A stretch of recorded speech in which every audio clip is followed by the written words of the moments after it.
voici les factures disponibles.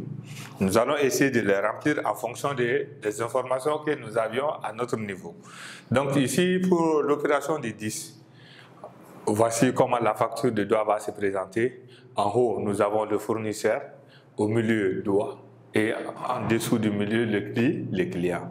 Dans notre cas, pour l'opération des 10, on a dit que le 10 juillet 2021, facture numéro 010 à 6.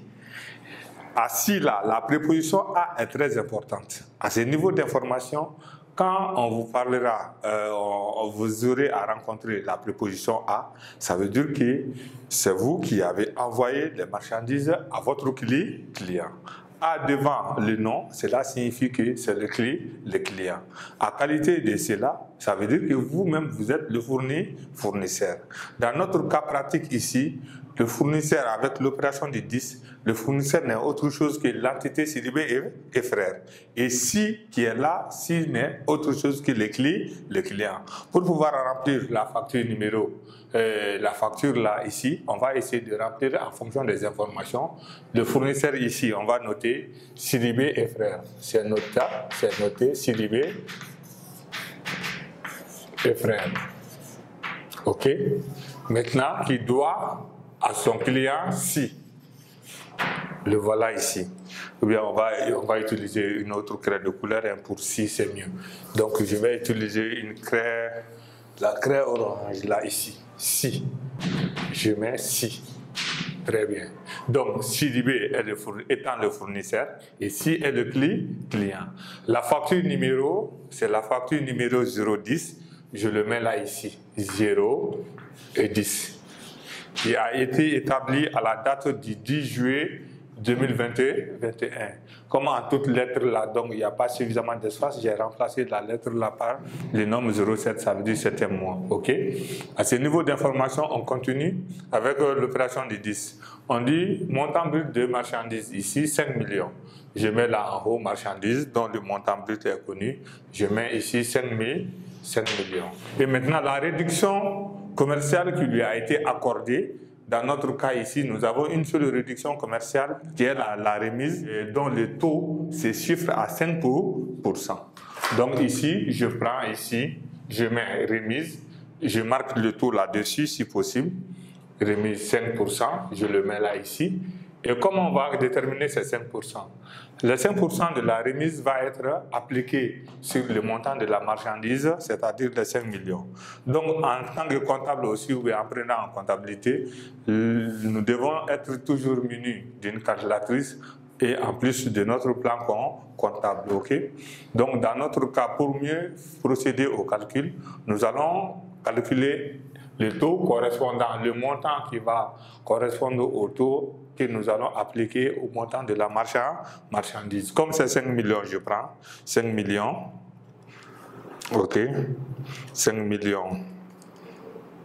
1, 2, 3. 3 multiplié par 5%. Ici, OK.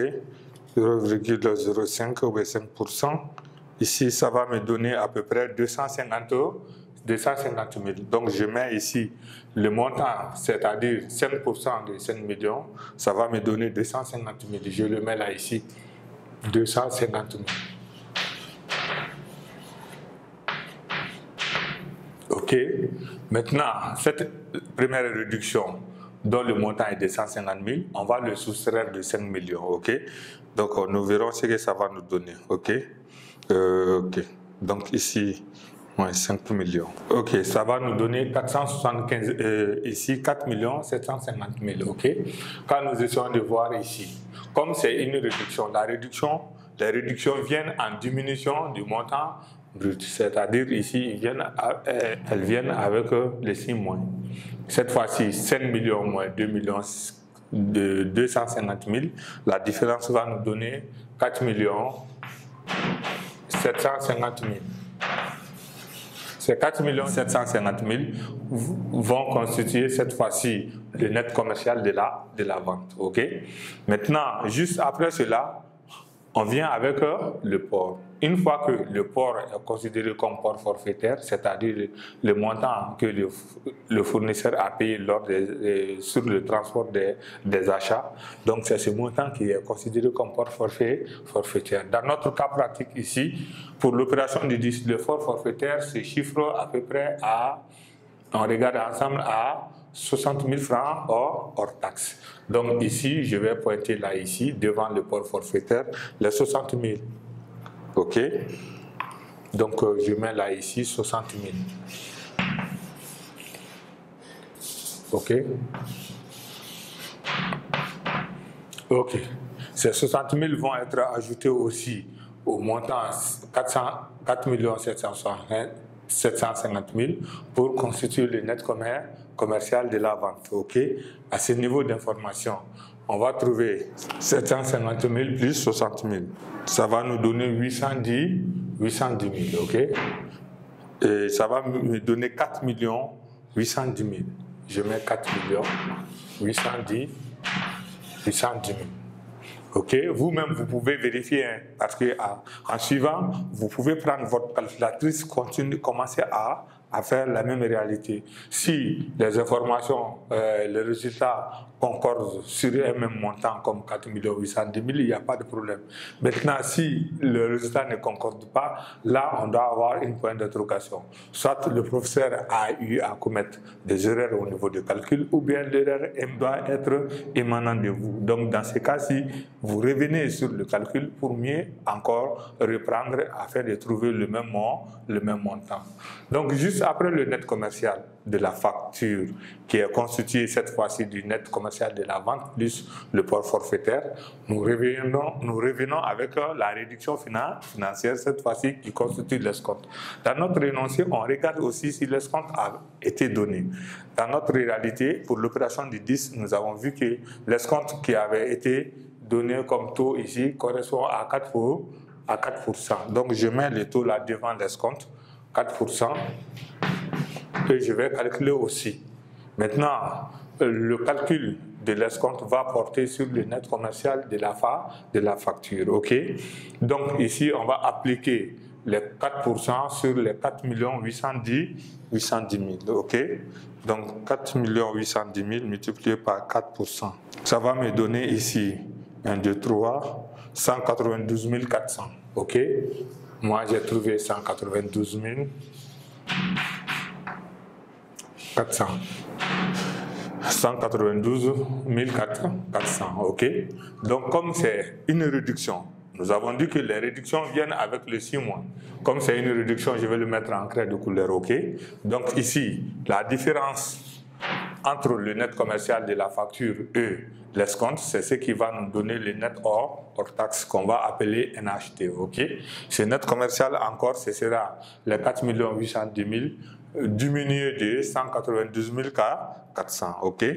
Donc ici, je mets ici 4 810 000 moins 92 000. Moi, j'ai retrouvé ici, je me suis retrouvé avec 4 617 600. Alors, c'est à vous de vérifier aussi. Donc, normalement, les résultats doivent concorder, c'est-à-dire nous devons retrouver le même résultat. OK. Donc, juste après cela, on revient toujours dans l'énoncé. Le montant de la TVA. Nous avons dit que la TVA, là, qui est appelée la taxe sur la valeur ajoutée, est une convention qui varie d'un pays à un autre. Pour le cas du Mali, ce taux est connu pour tout le monde, qui est fixé à 18%. OK? Ce taux-là, nous allons appliquer également ce taux de 18% à notre montant le net hors taxe. OK? Donc, je vais marquer le taux là-dessus. Le taux qui est égal à 18%, cette fois-ci, je vais marquer une autre craie de couleur. OK, 18%. Donc, ce taux-là va être calculé sur le montant de net hors taxe pour retrouver le montant de la TVA correspondant. En ce moment, je prends les 4 617 600 multiplié par 18%. Cela m'a donné à peu près les 831 168. Je mets ici 831 168 francs. OK? Donc, voici le montant de la TVA. Et maintenant, ce montant de la TVA va être ajouté au montant de net hors taxe pour retrouver le montant TTC. Avec TTC comme toute taxe comprise. OK? Donc, ça veut dire que lorsque le montant de la TVA est ajouté au montant net hors taxe, cela nous permet d'obtenir le montant TTC. Donc, je reviens ici. De 831 168 plus les 4 617 600. Je mets ici 5 448 768. C'est à vous de vérifier aussi. OK? Donc, le professeur est là après mes calculs, c'est ce montant que j'ai retrouvé. Donc, ce n'est pas fini, comme c'est le montant TTC.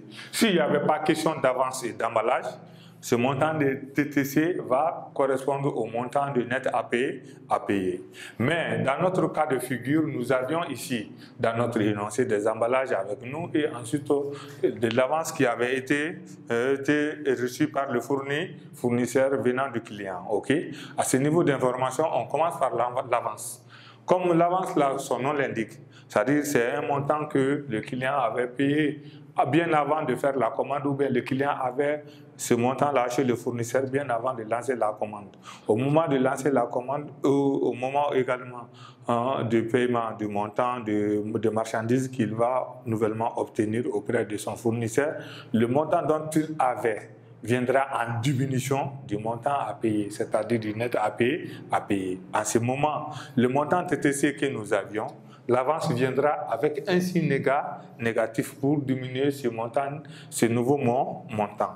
Donc, je reviens ici, avance. Dans notre cas de figure, on avait dit ici qu'il y avait une avance qui avait été payée dont le montant se chiffre à 500 000, avance reçue. C'est-à-dire, l'entité CDB avait reçu une avance de 500 000. Donc, je mets 500 000 là, ici. OK? Donc, tous ceux qui viendront en négatif là, je vais les marquer avec la craie de couleur orange. OK?